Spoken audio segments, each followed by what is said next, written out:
Audio Jungle.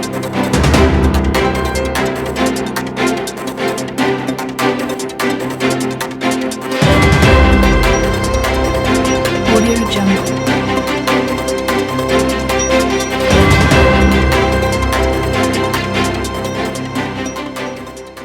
Bonjour, bonsoir, mesdames, mesdemoiselles et messieurs, bienvenue dans votre émission Droit de savoir. Désormais, tout est clair.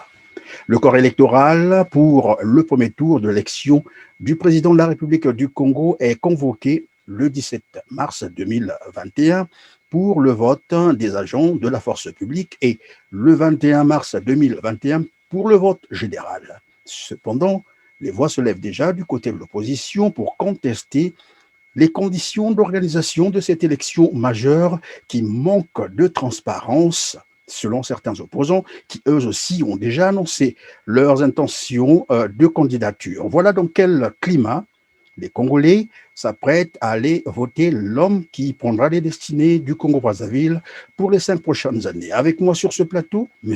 Modeste Boukadia, qui n'est plus à présenter aux Congolais, mais pour ce qu'il découvre à travers le monde, Modeste Boukadia est une personnalité politique du Congo-Brazzaville, président du Cercle des démocrates et républicains du Congo, le CDRC. Bonjour, Monsieur Boukadia. Bonjour, Monsieur Perrin. Merci de nous faire encore cet honneur d'être avec nous sur le plateau de TLR TV. Alors, la révision spéciale des listes électorales a été amorcée le 7 janvier. Je sais que vous le savez déjà et doit se poursuivre à l'heure où nous vous recevons sur notre plateau. Avez-vous demandé à vos militants d'y prendre part ou vous êtes resté dans votre posture de la désobéissance civile? D'abord, je voudrais saluer tous les téléspectateurs qui nous suivent, de dire que je suis étonné de cette précipitation alors que rien n'est fait pour rassurer les Congolais sur les différentes candidatures qui sont là. En particulier celle de M. Sassou, qui, semble-t-il, ne se prononce pas, mais qui, comme à son accoutumée, envoie le PCT annoncer cette parole qu'il serait investi. Et comme je l'avais dit dernièrement, j'avais demandé à M. Sassou de se ressaisir, de penser à la difficulté dans laquelle se trouve le peuple congolais. Mais apparemment, ce qui est important pour lui, c'est de perdurer dans un pouvoir qui, au bout de 40 ans, n'a rien donné en dehors des slogans. C'est pour ça que mes militants, les membres du CDRC, le peuple congolais sait que cette présidentielle-là est une escroquerie. C'est pour ça que je maintiens le mot d'ordre à tout le pays de désobéissance civile. Monsieur Boukadia, comme quoi le régime Sassou a franchi donc la barre, comme qui dirait la ligne rouge que vous avez tracée. Plus une seule négociation n'est envisageable avec ce système, c'est cela? Oui, bien sûr, bien sûr. D'abord, je voudrais, Monsieur Perrin, si vous le permettez, vous savez, nous sommes le 15 janvier aujourd'hui et c'est le 5e anniversaire de mon arrestation, le 15 janvier 2016, c'est-à-dire à la veille d'une élection présidentielle. Ça aurait été un événement heureux, on vous aurait souhaité joyeux anniversaire, mais là, on ne sait pas quoi dire. Mais allez-y.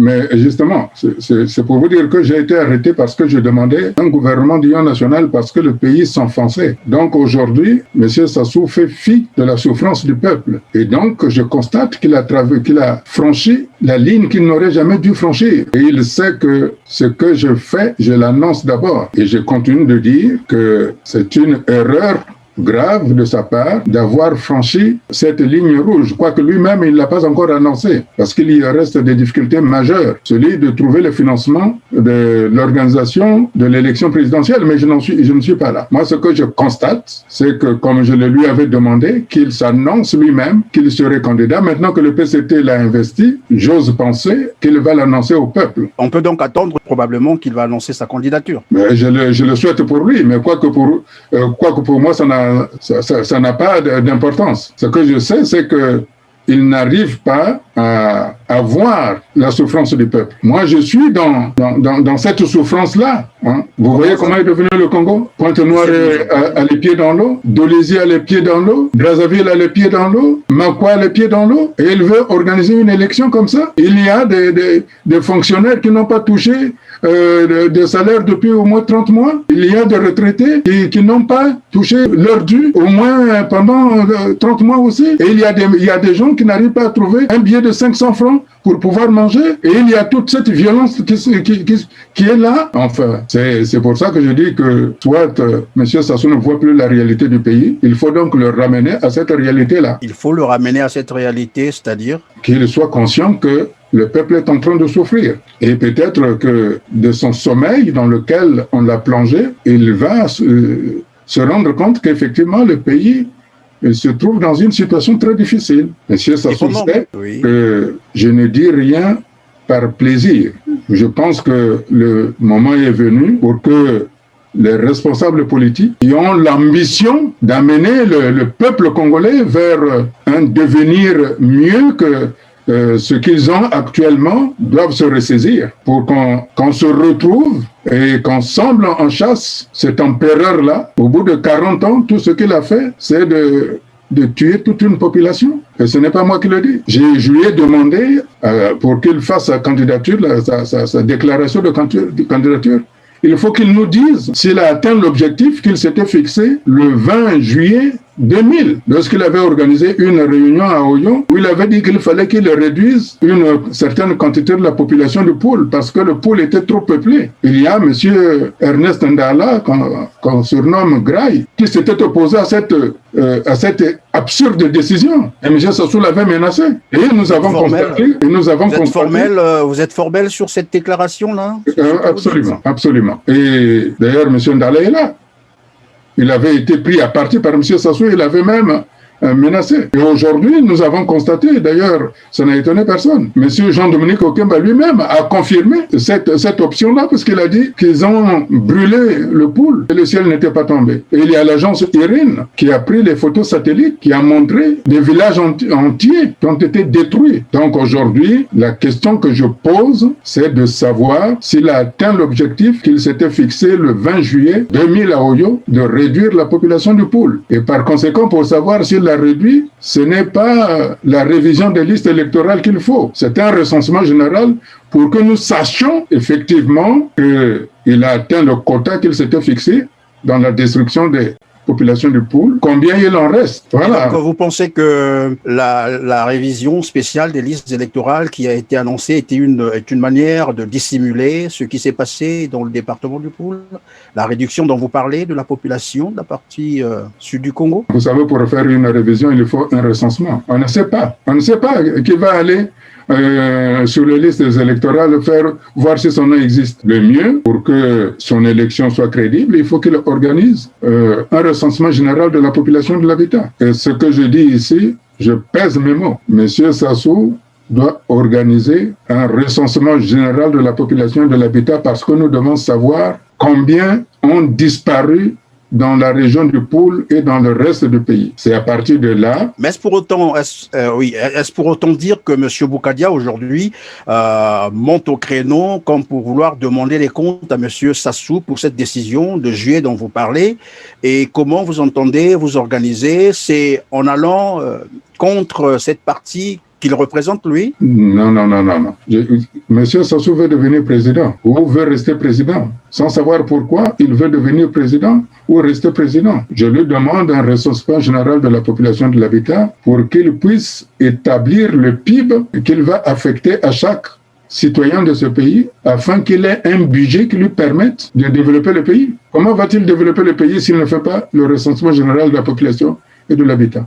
Il faudrait bien. Son collègue, son prédécesseur, le président Lissouba, à l'issue du recensement général de la population qui avait été initié après la conférence nationale souveraine, avait fait un projet de faire du Congo la petite Suisse et avait négocié avec le groupe Elf à l'époque, qui est devenu Total, pour voir le taux de la redevance que M. Sassou avait octroyé à Elf à 8%, et le président de Souba l'avait remonté à 33,5%, ce qui a ramené en gros près de 14 000 milliards, près de 26 milliards de dollars. Ça représente un budget de 6 années pour le Congo par rapport au budget actuel. Donc, le président Lussuba avait calculé tout ça pour faire le Congo la petite Suisse à partir du recensement général qui avait été initié à l'issue de la conférence nationale souveraine. Donc, M. Sassou veut devenir président au dire du PCT. Il faut qu'il fasse un recensement général de la population et de l'habitat pour que nous ayons un PIB à partir du PIB et du nombre d'habitants du Congo et de son habitat, il puisse définir exactement le volume du budget dont il a besoin pour rendre les Congolais heureux. C'est de ça dont je parle. Bien malheureusement, tout est fin prêt. L'élection est presque annoncée puisque le corps électoral vient d'être convoqué. Et vous pensez qu'il peut encore reculer, attendre faire ce recensement général? Je vous ai entendu d'ailleurs dire avec quel argent. Et vous pensez que le Congo manque l'argent pour organiser une élection? Surtout que tout est maintenant prêt. Ils ont tout annoncé pour mars 2021. Je suppose qu'ils ont de l'argent pour cela. Ils ont de l'argent dans les malles, certainement. Mais vous pensez que l'argent qui se trouve dans les malles ou dans les cercueils ou dans des maisons permet d'organiser une élection? Une élection est inscrite dans le budget. Dans le budget congolais, il n'y a pas... rien n'a été affecté à l'organisation de l'élection présidentielle. Je repose la question, avec quel argent va-t-il organiser cette élection-là? D'autant plus que le premier partenaire du Congo ne veut pas de cette élection. Ce qui lui a demandé... Quand vous dites le premier partenaire du Congo, c'est qui exactement?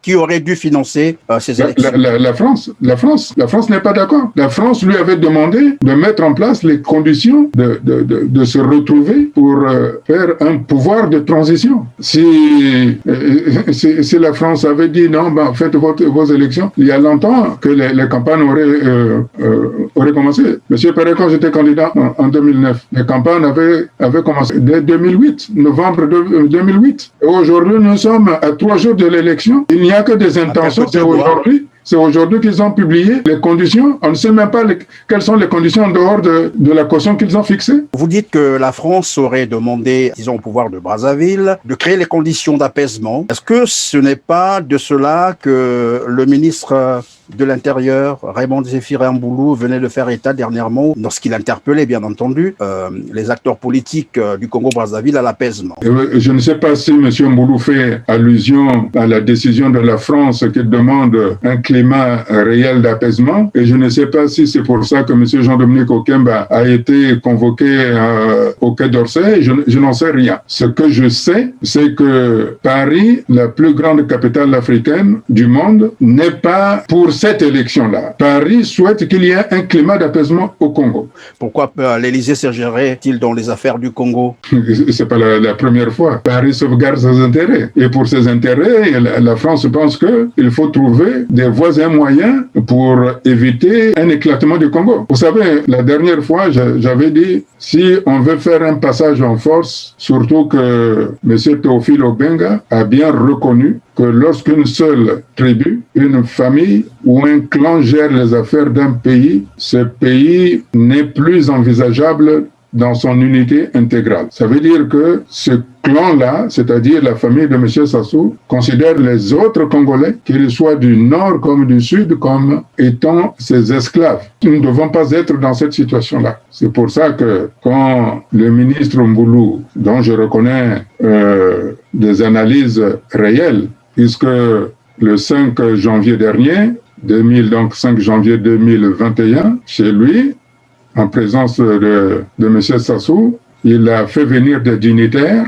du pôle pour dire de contrôler M. Boukadia. Les dignitaires ont donné à M. Sassou qu'ils arriveraient à me neutraliser. Mais ce n'est plus le Boukadia du 15 janvier 2016. Ce n'est pas parce que certains signent des documents disant qu'ils sont 33e de la franc-maçonnerie qu'ils sont en mesure de me neutraliser. Moi, je ne suis ni Diawara, ni Franklin Boukaka. Je pense que, au lieu de demander aux ressortissants du pôle, pour ne pas les citer, à M. Kimfusia et à M. Konta de me contrôler ou de me neutraliser, cette politique-là de neutralisation qui date de l'époque du MNR est finie. Aujourd'hui, on ne neutralise plus. Donc, je crois qu'il faut être conscient que moi, je ne me bats pour le peuple. Moi, je ne me bats pas pour Sassou. J'avais dit la dernière fois que Sassou était un homme du passé. Il est fini. Il ne faut même plus parler de lui. Il faut parler du Congo de demain. Aujourd'hui, il y a des hommes et des femmes, des jeunes qui souffrent. Alors, parce que ce sont des gens qui n'ont jamais travaillé, qui ne vivent que de l'argent du PCT de M. Sassou, qui veulent, moi, venir me neutraliser. Ils me connaissent. Fort heureusement, M. Mboulou a été très sage de leur dire que je ne pense pas que vous soyez en mesure de le faire et même de reconnaître que si M. Boukadia rentre, la police ne sera pas en mesure. Oui, moi, je suis pour l'apaisement. Je suis pour l'apaisement. Je suis tenté de savoir quelles étaient vos relations avant avec les personnes que vous venez de citer, notamment M. Kimfoucha et je ne sais pas qui d'autre. Écoutez, ce n'est pas moi qui les ai invités à la résidence du ministre Mboulou. C'est M. Sassou qui les a invités. Monsieur Kimfoucha, c'est un parent.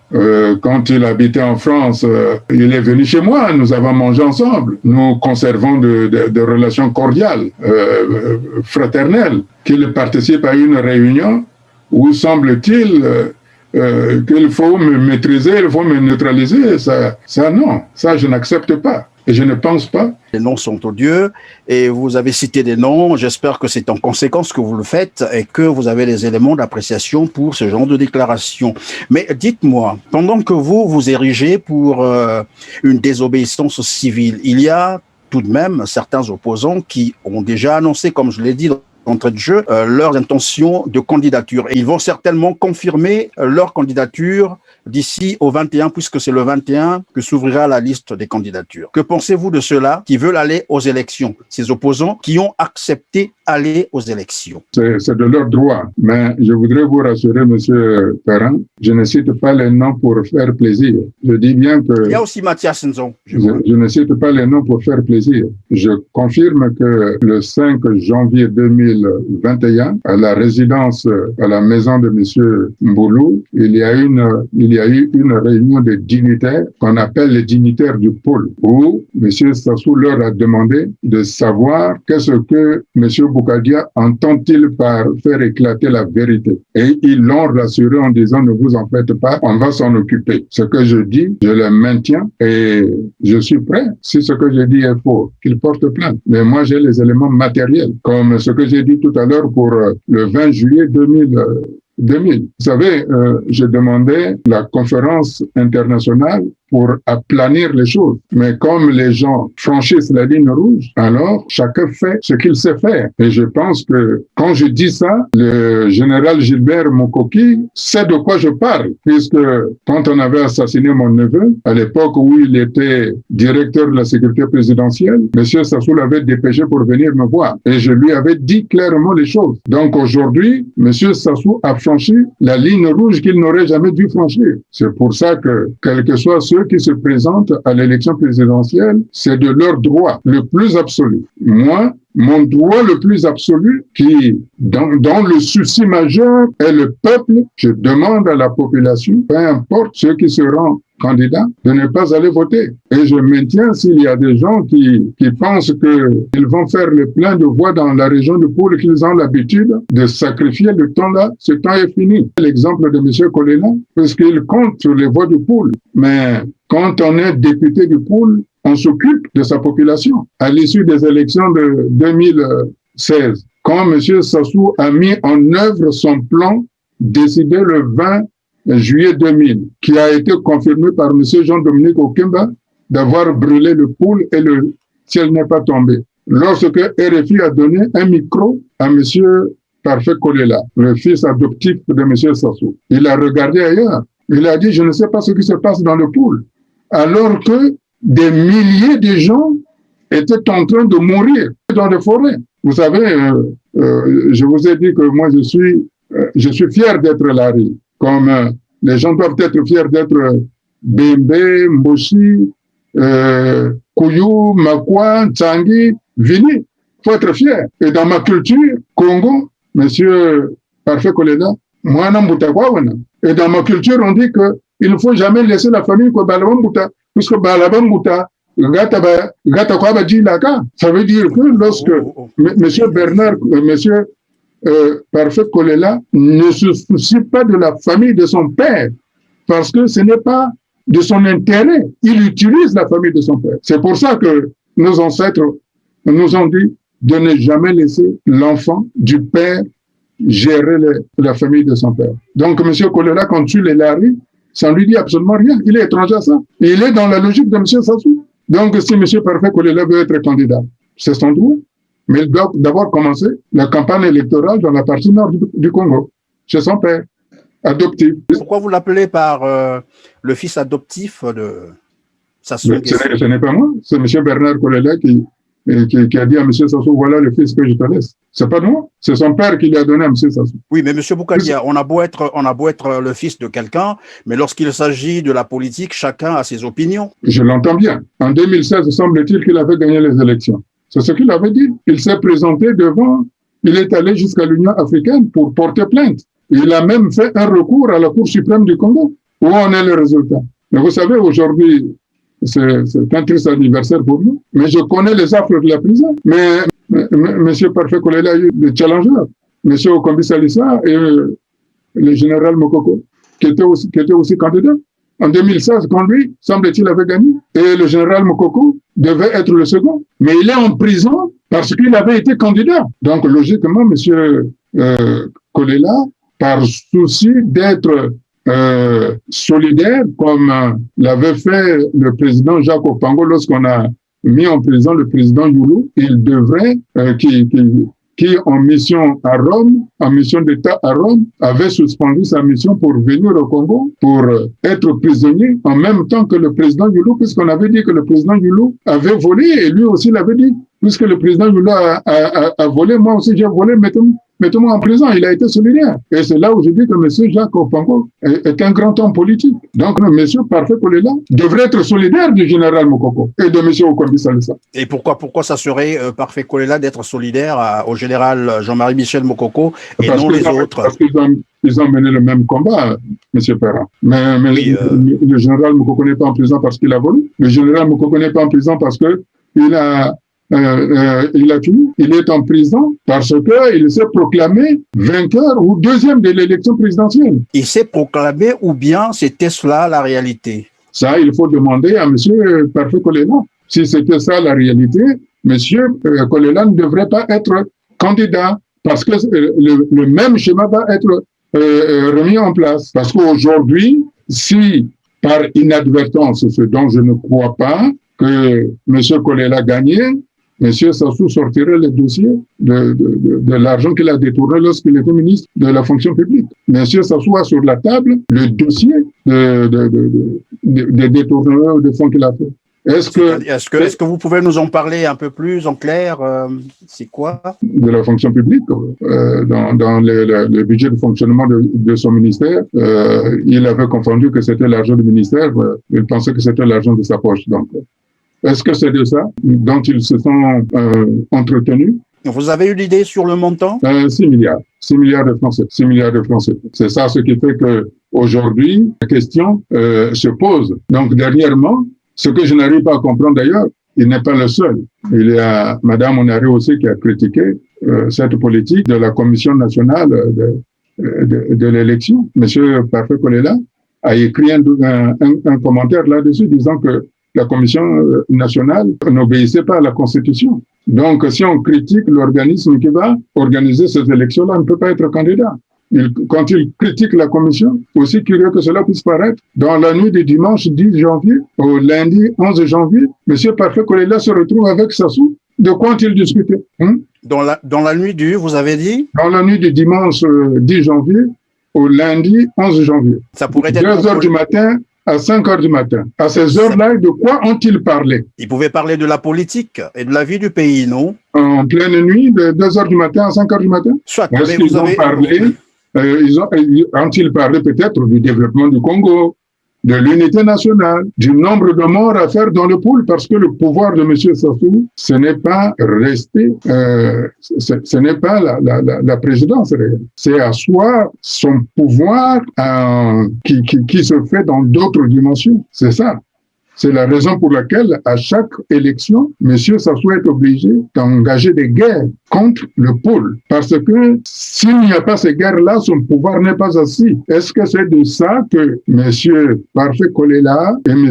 Denis Sassou se sont-ils entretenus dans la nuit du dimanche à lundi, du dimanche 10 janvier au lundi 11 janvier de 2h à 5h du matin, dont on sait chez nous que c'est l'heure entre guillemets, des sorciers. Voilà. Monsieur Boulkadia, je suis tenté de savoir, parce que là, vous insistez un peu sur Parfait Kolela, alors qu'il y a bien d'autres opposants aussi qui ont annoncé leurs intentions de candidature. Non, je ne peux pas parler de M. Mathias Nzon. Vous savez pourquoi? En 2016, il était candidat député dans son village. Il n'a pas pu être élu. Vous pensez que quelqu'un qui ne peut pas être député dans son village peut être élu? L'enjeu aujourd'hui, c'est la présence ou non dans les élections du taux de participation à ces élections-là. J'appelle les Congolais à la désobéissance civile, c'est-à-dire ils doivent rester chez eux pour que M. Sassou et ceux qui l'accompagnent soient seuls à faire l'élection. Et à ce moment-là, comme au jeu de qui perd gagne, ceux qui auront, semble-t-il, perdu auront gagné. Nous appelons la population à aller dans la logique de la désobéissance civile, parce que c'est le moyen, la manière la plus simple, la plus facile, la plus pacifique de faire partir Sassou. Parce que M. Sassou doit partir aujourd'hui. Comme je l'ai dit, il est mort politiquement, on le transfuse, on lui donne, et puis, bon, pour montrer qu'il est encore agile, il se met à danser comme un jeune homme de 12 ans, alors que ce n'est plus de son âge. Pour un pays qui est dans une telle situation, ce n'est plus de son âge de faire le spectacle qu'il donne. Vous voyez, M. Perrin, je pense que vous avez vu ces reportages, à moins que ce soit vous qui avez fait ce reportage dont on voit les jeunes enfants dans le département de Makwa qui sont en pirogue pour aller à l'école. Et certains se noient. Voilà. Donc, quand on est président, surtout qu'il a bâti sa politique sur la réconciliation interne-nordiste, qui était légitime, je pense, peut-être, mais qu'il n'a rien fait même dans ses propres départements. Quand me disent, qu'est-ce qu'il a fait? Il n'y a qu'une seule route pour aller au nord. Est-ce que c'est normal? Pour aller dans toute la partie du nord, il faut cette route-là qui passe devant son PCA de You, alors qu'on peut avoir plusieurs axes. C'est pour ça que j'appelle le peuple à la désobéissance civile pour chasser M. Sassou, et j'appelle les acteurs politiques qui ont à cœur le sort du Congo. J'appelle la diaspora, toutes les diasporas du monde, de nous retrouver pour que nous gérons le pouvoir de la transition. C'est l'objectif, c'est gérer le pouvoir de la transition. Nous devons gérer le pouvoir de la transition. Nous, avec le peuple souverain doit reprendre son pouvoir. Voilà l'objectif de la désobéissance civile.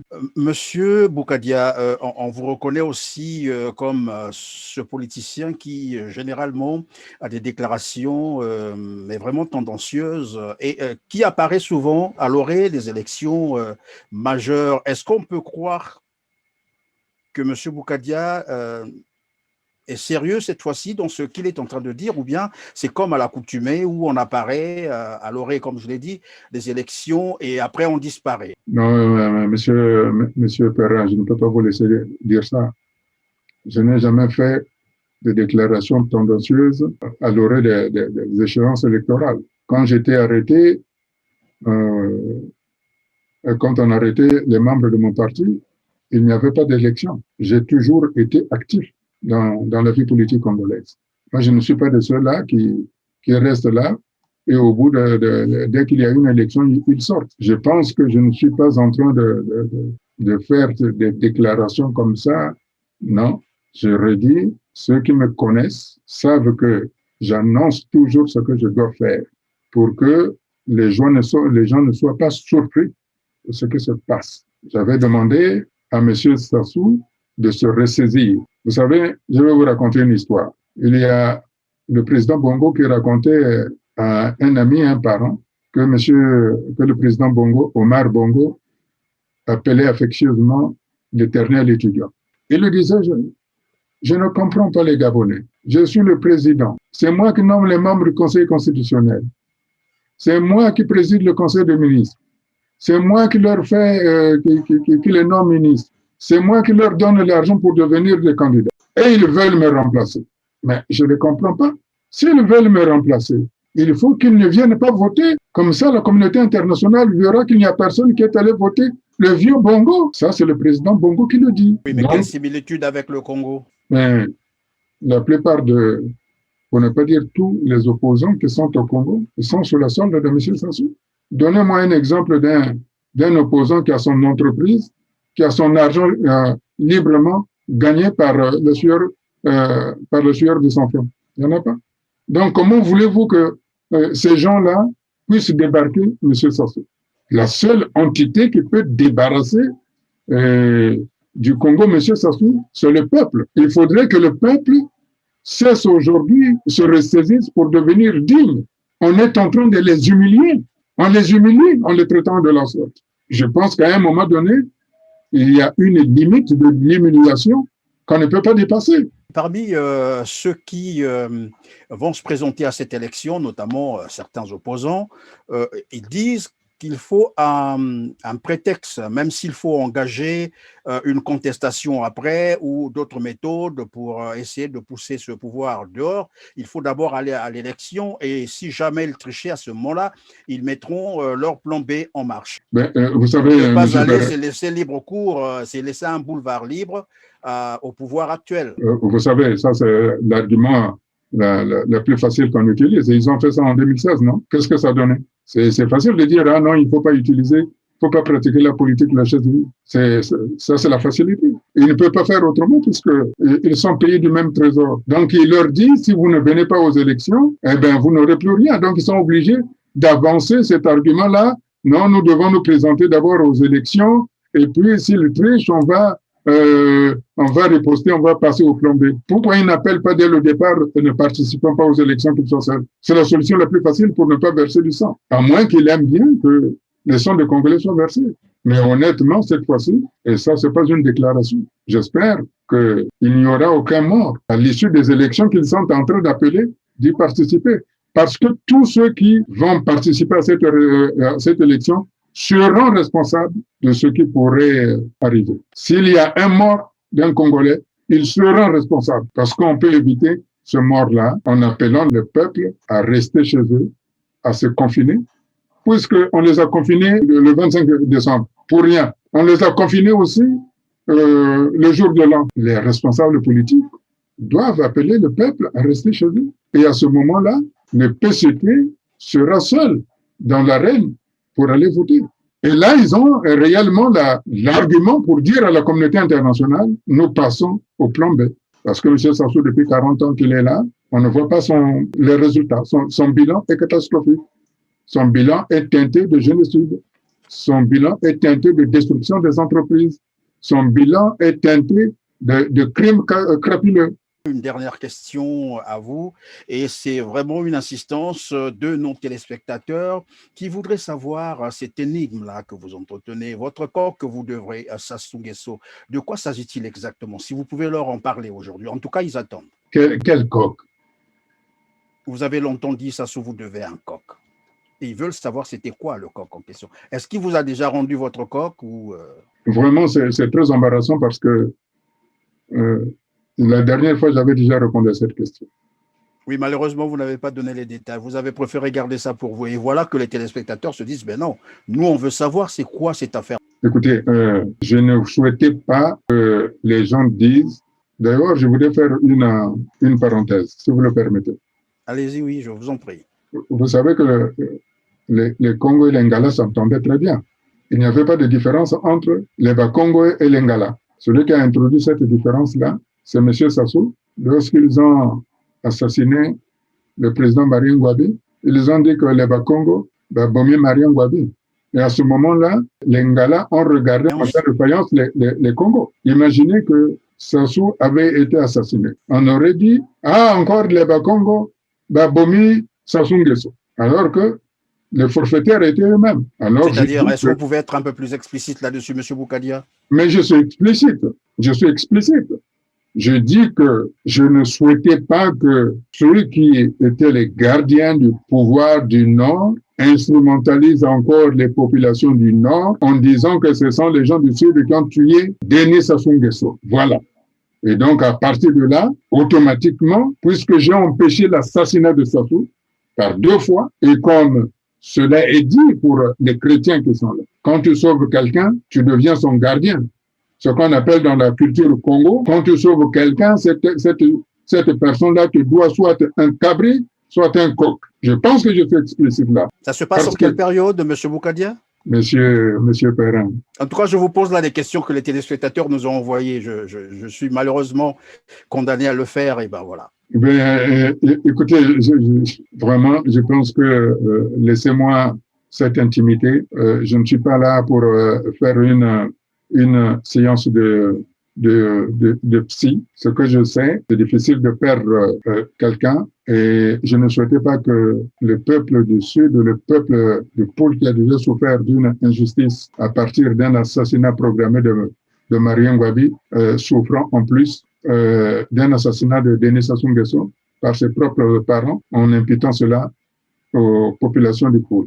C'est la raison pour laquelle je ne souhaitais pas et que j'ai dit qu'il ne fallait pas arriver à ce stade-là. Si vous voulez avoir des renseignements, allez demander Madame Antoinette Sassou qui était l'intermédiaire dans cette affaire-là quand je l'ai averti de ce qui pouvait arriver à son mari. Et elle a vérifié, c'était juste, c'est cela.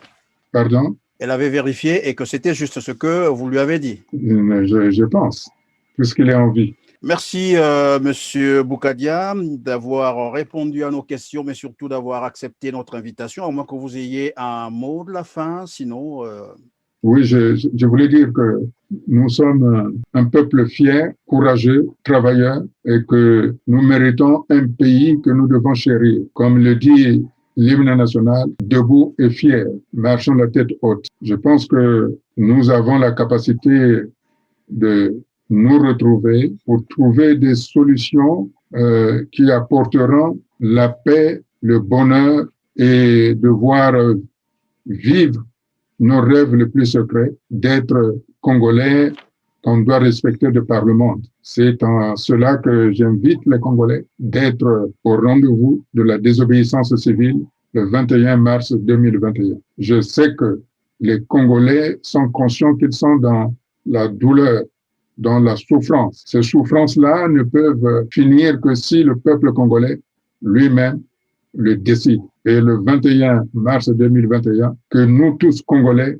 décidions de notre sort du lendemain, pour que nous puissions dire vive la République, vive le Congo, un et indivisible. Voilà, M. Perrin, le message de tranquillité que j'envoie au peuple congolais. Merci, Monsieur Boukadia, et il me reste à dire aussi merci à nos téléspectateurs qui étaient avec nous. Je vous souhaite donc le meilleur de votre vie en attendant qu'on se retrouve très prochainement. Merci beaucoup. Merci beaucoup.